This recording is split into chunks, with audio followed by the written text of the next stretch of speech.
Usually when we talk about a medical diagnosis, there is this comforting expectation of absolute precision. Oh, Crumb. definitely. Yeah, we want a clear answer. Exactly. Think about the last time you were in a hospital. Maybe you fell and hurt your arm or something.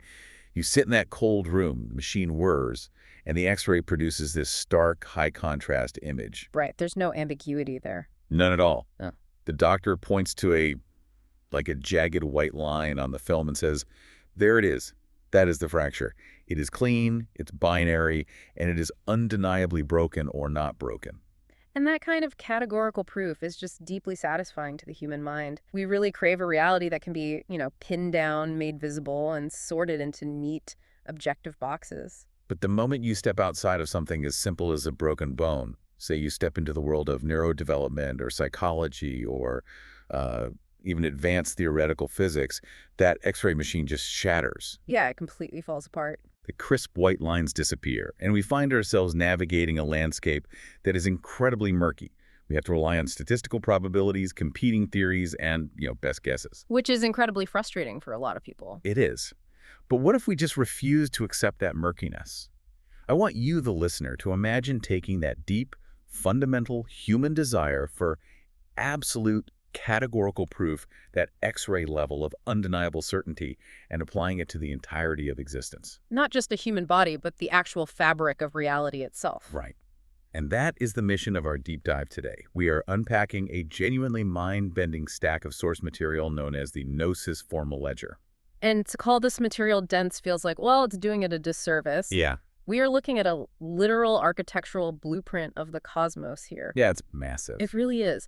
Specifically, it's a highly intricate collection of 581 mechanized theorem files. And the stated goal of this collection is to compile the topological source code of reality. Okay, let's unpack this right away, because the word mechanized is doing a lot of heavy lifting here, I think. Oh, absolutely. It's the key to the whole thing. Because we aren't talking about philosophical musings typed up in a word processor.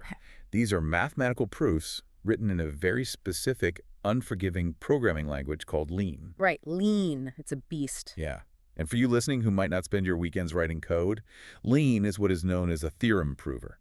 In traditional mathematics, a human writes a proof on a chalkboard, and another human reads it. And there's room for, hand-waving. Exactly. A mathematician can write, "It is trivial to see that the following step is true," and just skip the boring parts.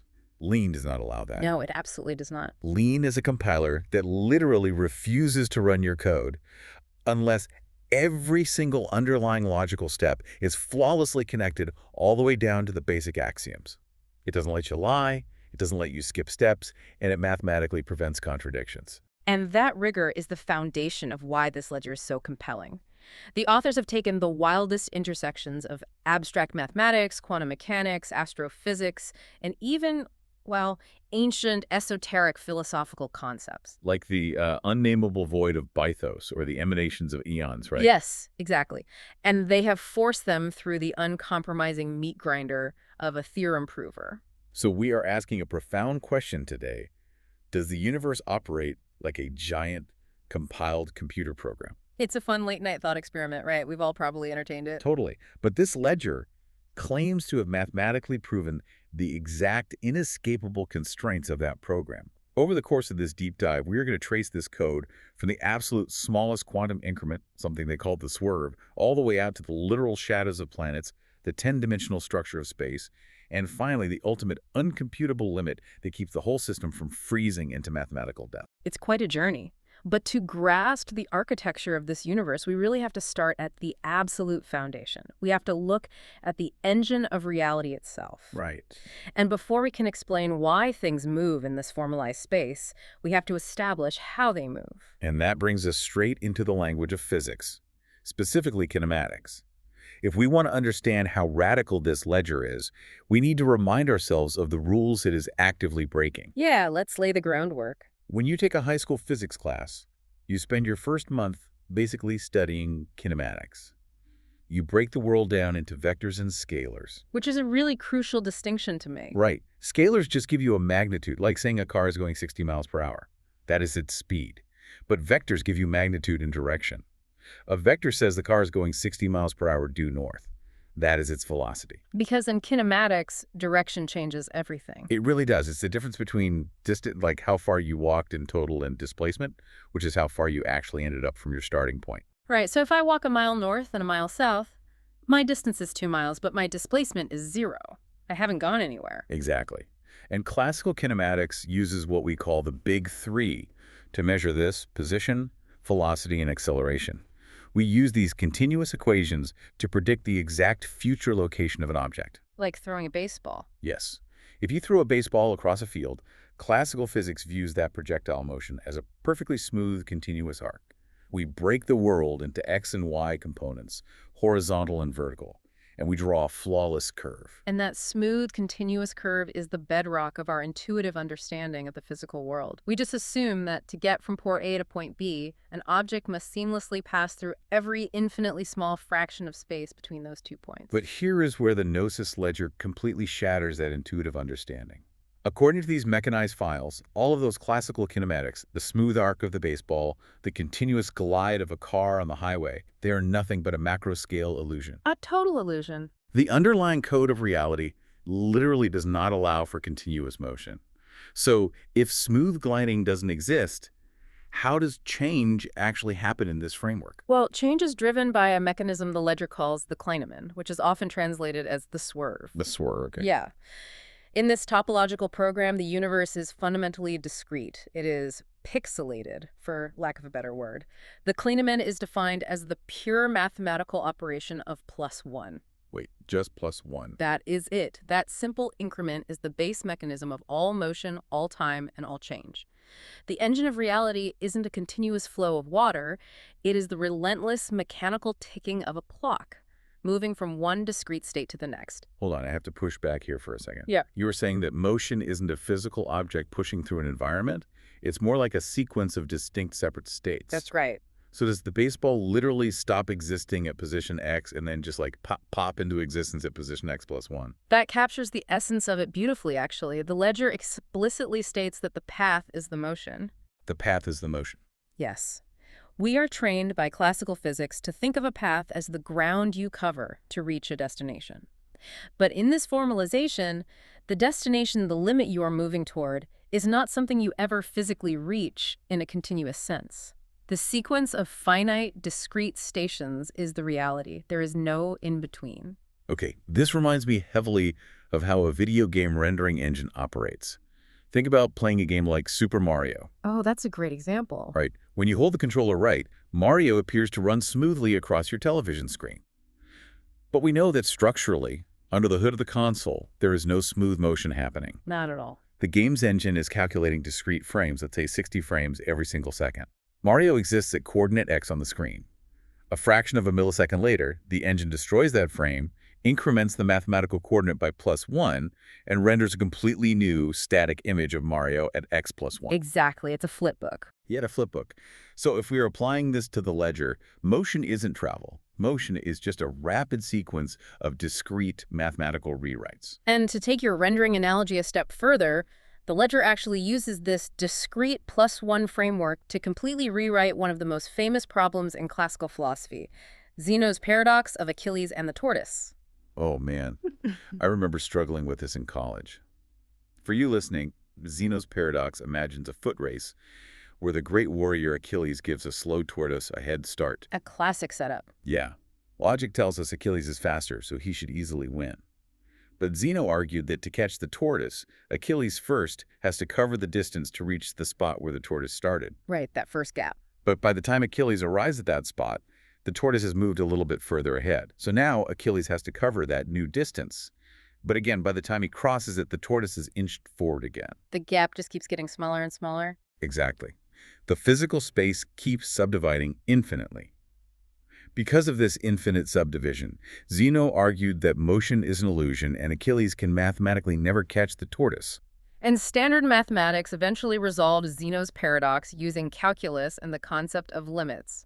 Calculus proves that an infinite series of progressively smaller steps can converge to a finite number, allowing Achilles to physically pass the tortoise. Right. Calculus saves the day. Usually. But the Gnosis ledger entirely rejects the calculus solution. Specifically, in the mechanized theorems labeled THM xenodichotomy and Achilles, the ledger proves that space cannot be infinitely subdivided. It is bound by the discrete +1 increment. So what actually happens when Achilles chases the tortoise in a pixelated +1 universe? If space doesn't infinitely subdivide, he should just catch it, right? Well, the physical gap mathematically closes, yes. Achilles lands on the exact mathematical station where the tortoise was located. Okay, so he wins. But the ledger introduces a horrifying twist.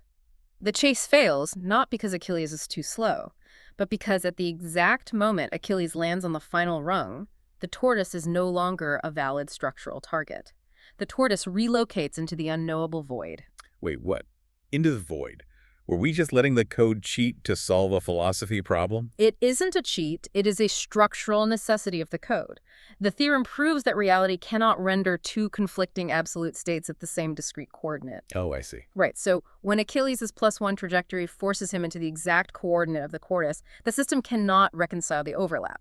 The target literally vanishes from the compiled reality. The void opens up precisely where Achilles lands. That is an incredibly eerie concept. Achilles isn't failing to cross a physical distance. He is trying to render a frame that the system mathematically refuses to render. So reality just deletes the target rather than breaking its own rules. Exactly. And this constant rendering, this relentless sequence of +1 swerves and deletion of old frames, comes at a very high price. The ledger introduces a foundational metric called the Buell cost. Buell, spelled B-U-L-E. Yes, B-U-L-E. Think of it as the ultimate thermodynamic or computational currency of the universe. Every single +1 step, every single frame rendered in reality incurs a universal Buell cost of exactly 1. Wow. The universe is not a passive stage where objects just float around for free. It is a working engine. It requires a strict, continuous expenditure of energy to maintain the illusion of continuity. Without that Buell cost being paid, without the clinamen, everything simply halts. It is quite literally like having to drop a quarter into an arcade cabinet for every single frame of the game just to keep the monitor glowing. The universe has a budget. A perfectly balanced budget. Which naturally brings us to the next massive question. If reality is an engine ticking forward 1+1 step at a time, what is the architecture of the space it is ticking within? Right. We need to zoom out from the microscopic step to the grand chassis of the vehicle. Exactly. Let's look at the overarching framework. Okay, so if we have a discrete reality driven by a Buell cost, what does that framework actually look like? The sources outline a fascinating, mathematically locked architecture through a set of proofs called the pleromadic closure. These mechanized theorems prove that in order for this universe to compile without contradictions, its dimension must be exactly 10. Wait, exactly 10, not 3 dimensions of space and 1 of time like we experience every day, but 10. 10 dimensions, yes. Yeah. But what elevates the pleromadic closure from a neat mathematical trick into something truly profound is how the ledger arrives at that specific number. How?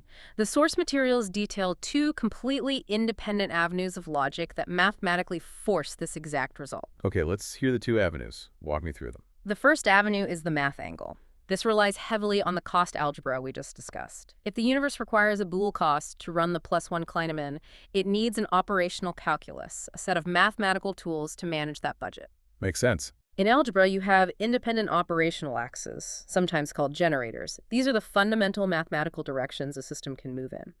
When the Lean code counts the required foundational axes needed to operate this reality without crashing, it breaks them down into a specific set 3 + 2 + 3 + 1 + 1, and that inherently equals 10. Wait, I need an ELI 5 on those numbers. Explain like I'm 5 here. What do the 3, 2, 3, 1, and 1 actually represent? Are they spatial directions? Well, while the exact semantic mapping of each axis gets deeply buried in the Lean code, we can understand them as independent categories of operation. Okay. You have axes required for spatial translation, axes required for temporal scaling, axes for managing the semantic state of objects, axes for processing the Boole cost itself, and a final axis that anchors the system to a limit. When you add up the minimum required toolkit for the universe to do its basic accounting, you need exactly 10 independent tools. So just counting the basic mathematical levers required to run the +1 program gives you 10. That is the accountant's perspective. What is the second avenue? The second avenue is the physics angle, which draws directly on established principles of string theory, specifically a highly regarded theorem known as NOM's supergravity bound. I've heard of string theory, but what is NOM's bound? In theoretical physics, scientists have spent decades trying to build a unified theory that incorporates gravity at a quantum level. But math is stubborn. NOM's bound proves that any consistent unified theory involving supergravity cannot operate in more than 11 dimensions. Why does it break at 11? What happens at 12? Because if you push the math to 12 dimensions or higher, the equations produce impossible physical particles. Specifically, they require the existence of particles with a spin greater than 2. Spin 2? Right. In our universe, a spin 2 particle is a graviton, the theoretical particle that carries gravity. Anything higher than spin 2 violently violates the conservation of energy and momentum. It basically destroys the laws of physics. Oh. So, physics puts a hard ceiling at 11 dimensions. And within that highly restricted space, 10 emerges mathematically as the unique anomaly-free critical dimension where string theory can safely operate. Okay, here is where it gets really interesting for me. These are two completely distinct disciplines. Distinct is an understatement. The sources go out of their way to highlight that these two proofs share absolutely zero foundational premises. Really? None? None. The math angle is a purely operational calculus. It is about how to count computational cost. The physics angle is about the physical geometry of space-time, supergravity, and the spin of subatomic particles. They do not share the same starting assumptions, they use completely different variables, and they speak entirely different mathematical languages. Let me use an analogy here. It is as if an accountant who is balancing a multi-billion-dollar corporate budget and a structural engineer who is calculating the physical wind shear and weight loads of a skyscraper Right. both sit down in completely separate rooms. Yeah. They never speak to each other. The accountant only looks at spreadsheets, and the engineer only looks at steel stress tests. Yet when they finish, they blindly hand over the exact same blueprint for a building. That analogy perfectly isolates the concept of the closure. This convergence is not a tautology. It isn't a trick where one equation is just the other equation wearing a different hat. The pleromadic point, the number 10, is the unique, singular dimension at which the operational math angle and the physical space-time angle simultaneously close. For you listening, pause and think about the implication here. It implies the physical world you inhabit, the gravity holding you in your chair right now, the space-time you move your arm through, is inextricably bound by the exact same limits as an underlying logical cost algebra. It's a profound realization. The physics of the cosmos isn't an arbitrary collection of forces. It is constrained by the identical rules that dictate how a computer program balances its resource memory. And the ledger pushes this architecture even further, mathematically proving the existence of highly complex topological structures, they call triaxionians, that require up to 54 dimensions to fully manifest within the equations. 54 dimensions. Yeah, but naturally, when we start throwing around numbers like 10 dimensions or 54 dimensions, we crash headfirst into the most glaring, obvious problem of human experience. Yes, the reality check. Because I am sitting in a room right now and I only see 3 dimensions, up and down, left and right, forward and backwards. Exactly. If this ledger is flawlessly proving that the universe is a 10-dimensional mathematical construct, or even a 54-dimensional one, where are all the other dimensions hiding? Why do I only experience 3? To resolve that, the ledger introduces a concept called astrophysical projections.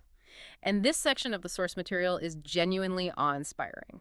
It theorizes that the massive objects we see when we look up at the night sky, the planets, the moons, the stars, are not the actual fundamental objects. Wait, they aren't? No.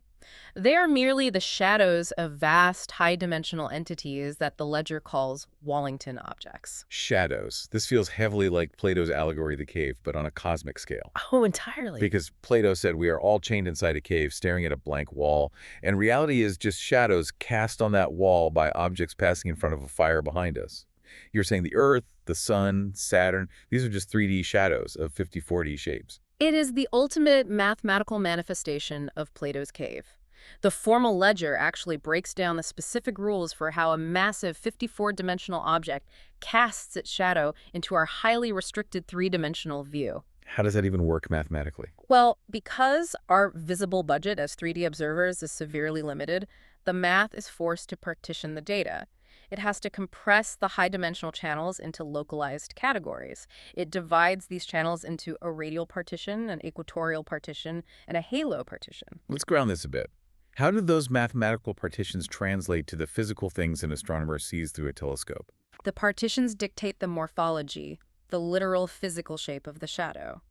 According to the ledger's theorems, if the high-dimensional data is compressed heavily into radial dominance, the projection creates a star-like shadow. So a massive glowing sphere. Exactly. Now, if the data compression results in equatorial dominance, it creates a planet-like shadow, a solid sphere.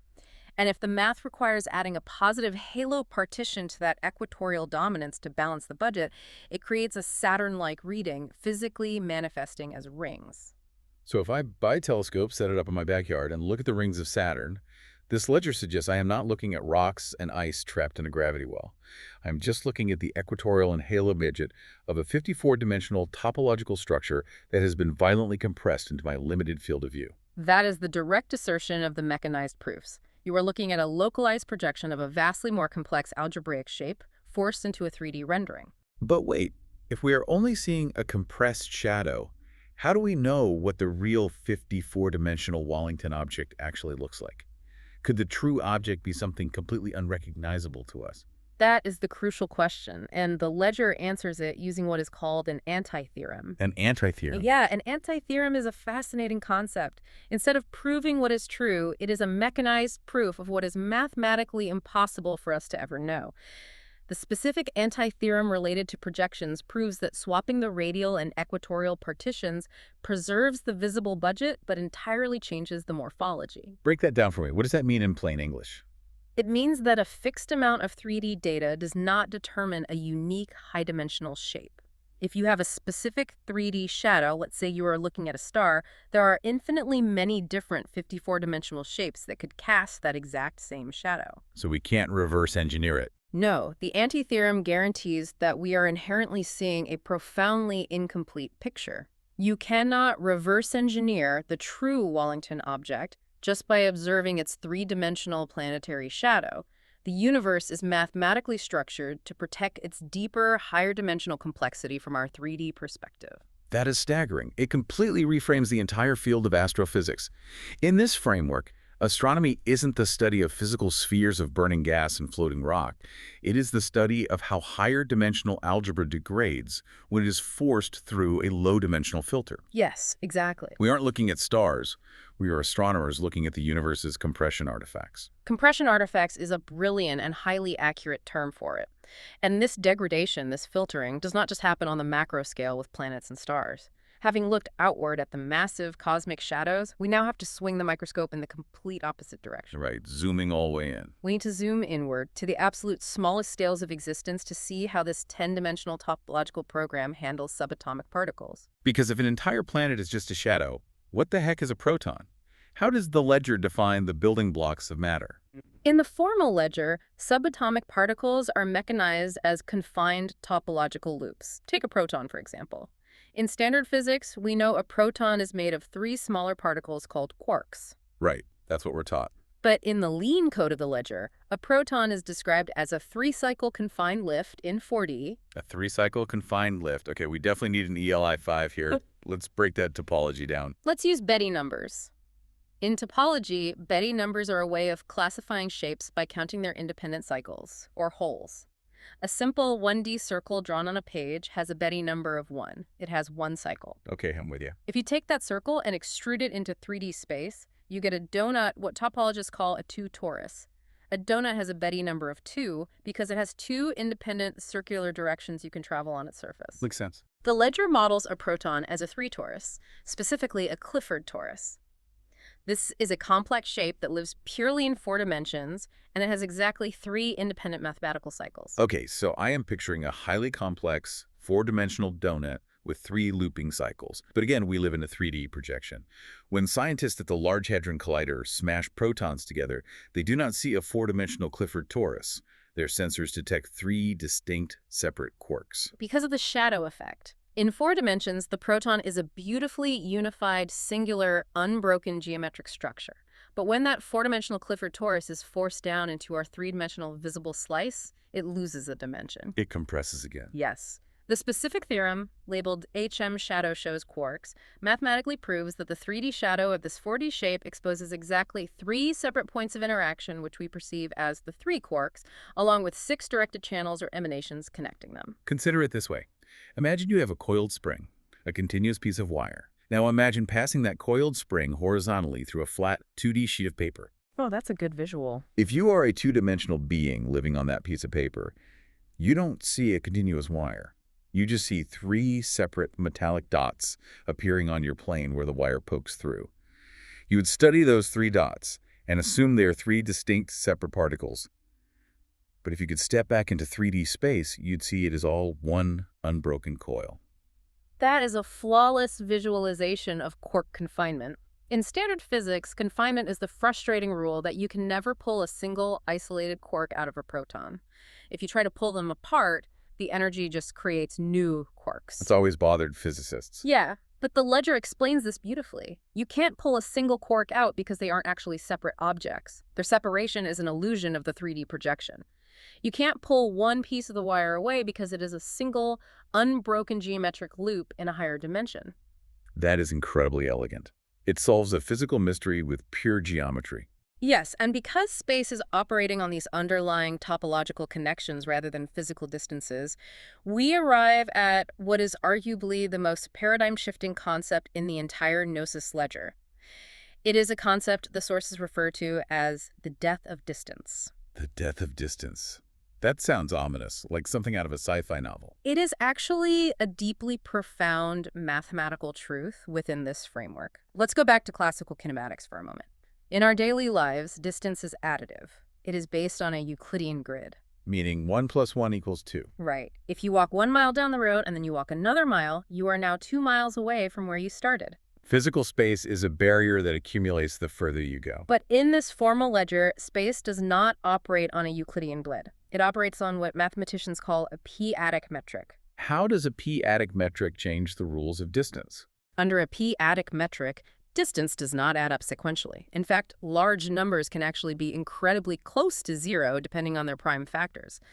Applied to the physics of the ledger, distance is dictated by a concept called semantic resonance. Semantic resonance. Yes.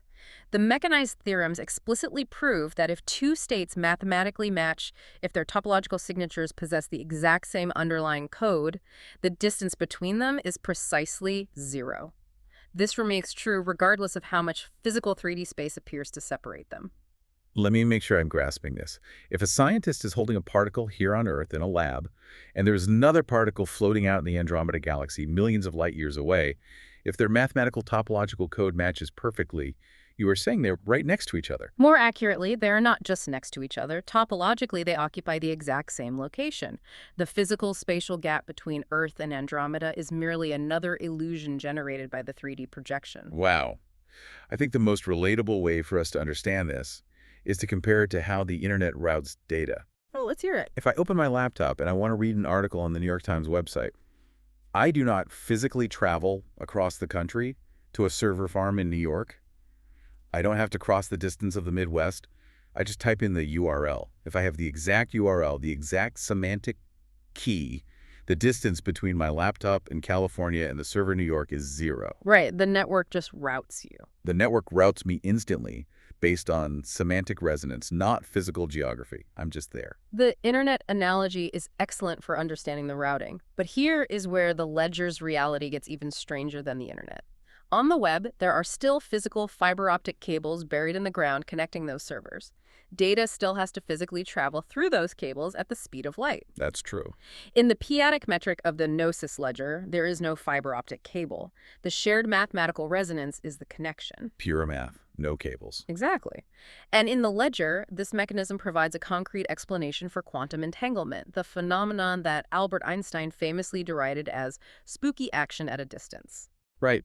Because standard physics has struggled for a century to explain how two entangled particles can instantly react to each other across vast distances faster than the speed of light. And the ledger formalizes this using the concept of ER equals EPR, a theory suggesting that entangled particles share a hidden topological bridge, like a wormhole.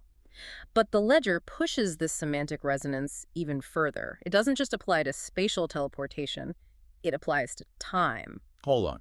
If semantic resonance can collapse millions of light years of physical space to zero, are you saying it can collapse time to zero? Yes. The ledger outlines an intricate process known as the Wheeler-Feynman handshake. What is that? In classical physics, the Wheeler-Feynman absorber theory suggests that when an emitter releases light, it sends a wave forward in time and the absorber sends a wave backward in time.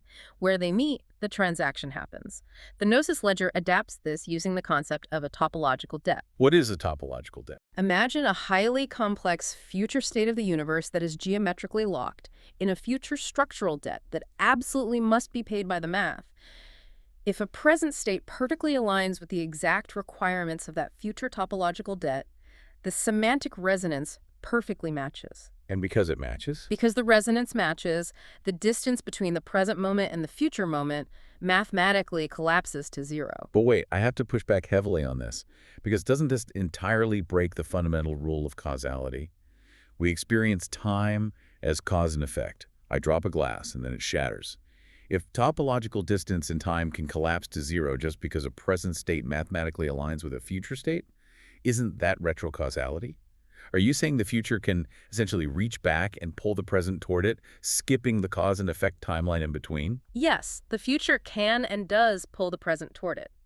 The theorems proving this, specifically the file labeled Novikov self-consistency verification, mechanize the proof that if the Wheeler-Feynman handshake is successful, the topological distance between the predicted future and the actual present is exactly zero. That's mind-blowing. The timeline bends and closes into a loop. You are not just blindly pushing the present forward into the unknown. The future attractor is physically, gravitationally siphoning the present toward it, precisely because the present state perfectly fills the mathematical vacuum of the future debt. Think about the human concept of destiny. We usually treat destiny as poetry or myth. The romantic idea that you were meant to end up with a certain person or at a certain place, regardless of the choices you made. Right, it's usually just a story we tell ourselves. But what you are saying is that in this formal ledger, destiny is a literal mathematical force. The timeline isn't just a row of dominoes falling forward, one hitting the next. It is more like a domino at the far end of the table, magnetically yanking a domino from the middle of the table, entirely skipping the ones between them, because their mathematical numbers match perfectly. To build on that, the sequential domino-style progression of time that we experience every day is just another projection. It is just another 3D shadow of a massive topological system that is actually organizing itself by mathematical resonance, not by the ticking of clocks. Okay, my brain is officially vibrating at a new frequency. Let's take a breath and look at what we have established. We have seen how this ledger calculates the fundamental motion of Achilles using discrete +1 swerves, deleting frames to avoid contradictions. Paying the Buell cost along the way. Right. We have seen it mandate a 10-dimensional superstructure for space-time, forcing accountants and structural engineers to agree. We have seen how the massive planets above us are just 3D shadows of 54D Wallington objects, and how protons are just 4D donuts poking through our visible reality. It's a lot to take in. And we just collapse space and time entirely using p-adic semantic URLs. This code seems to govern literally every atom and moment of existence. But that raises the ultimate question. Does the code have a limit? Is there anything this omnipotent system cannot compute? That is the ultimate defining question of the Gnosis ledger. And the answer is profoundly yes. Clearly, there's a limit. The formal ledger doesn't just confidently calculate reality, it explicitly and rigorously proves its own boundaries. It proves what it cannot mathematically reach. And it does this through a highly protected concept known as the God's position. The God's position. Even just the name sounds like a monumentally heavy piece of code. What is it? It is the anchor of the entire universe's system.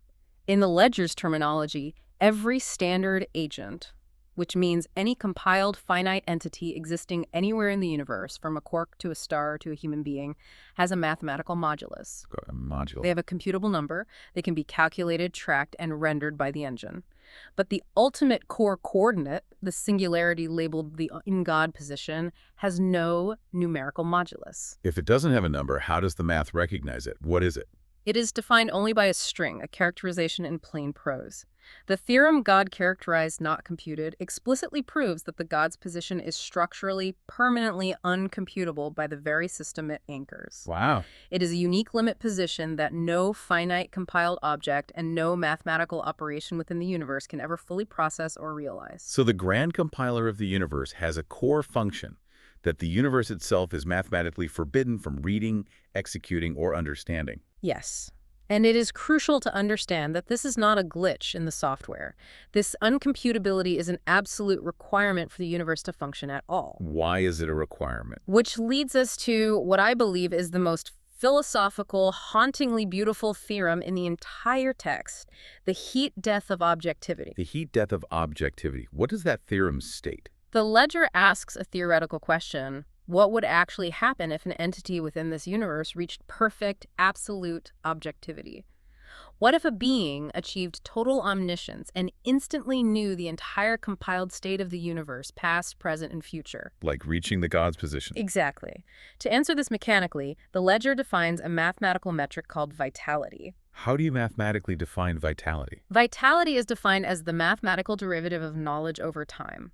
The formula is simply the knowledge you possess at time t plus 1 minus the knowledge you possessed at time t. Oh, I get it. It literally measures the experience of change, the thrill of discovery, and the forward momentum of narrative progress. Okay, so vitality is the delta. It is the measurable difference between what I know tomorrow and what I know today.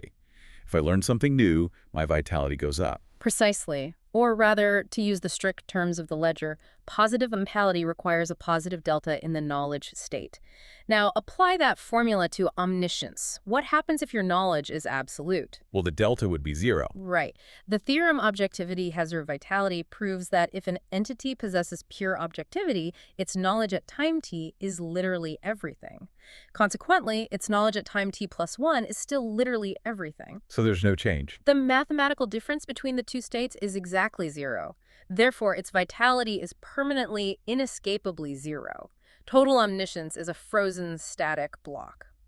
So what does this all mean for us? It means that to know everything instantly is to guarantee that you can never discover anything again. You can never change your mind. You can never be surprised. You experience absolutely nothing. You cannot discover what you already perfectly know. Therefore, an objective, omniscient entity experiences 0 narrative progress. It is mathematically dead. It has suffered the heat death of objectivity. That is beautifully tragic, but also incredibly life-affirming. The system absolutely requires the finite, the limited, and the unknowable. It requires us to be blind to the future. You have to have vitality. It requires us to make those discrete +1 swerves, stepping into the next frame without knowing what the void will render in order to generate any vitality at all. The uncomputable limit isn't a bug in the code. It is the fundamental feature that allows the universe to exist as an unfolding experience, rather than a dead, static block of data. If you remove that unknowable core, if you delete the uncomputable God's position, the entire topological ledger would instantly freeze. It would compile into a dead block of pure, motionless objectivity. The void, the mystery, the vast distances we have to cross, step by finite step, that is where the life actually resides. Wow. We have covered an astronomical amount of ground today.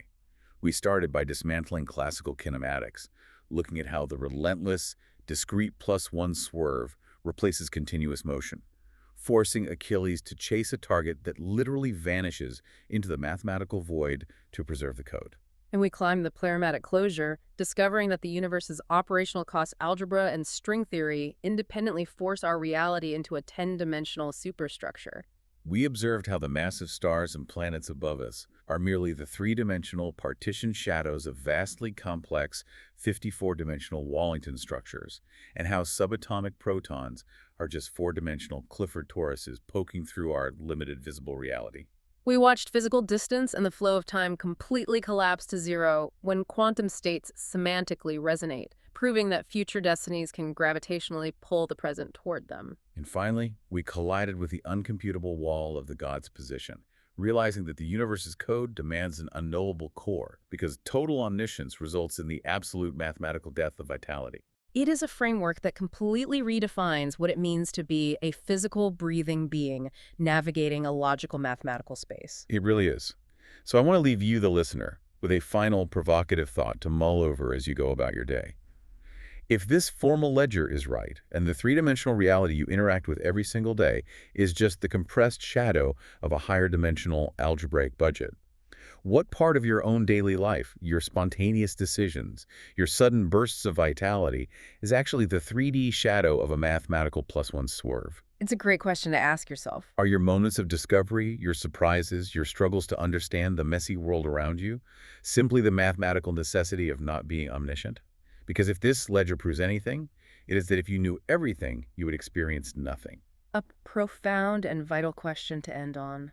Think about that the next time you look at an X-ray, expecting a clean, crisp, binary answer. The muddy waters, the unknowns, the things we cannot fully compute, they might just be the only place where vitality can survive. Thank you for joining us on this deep dive into the formal topological ledger of reality.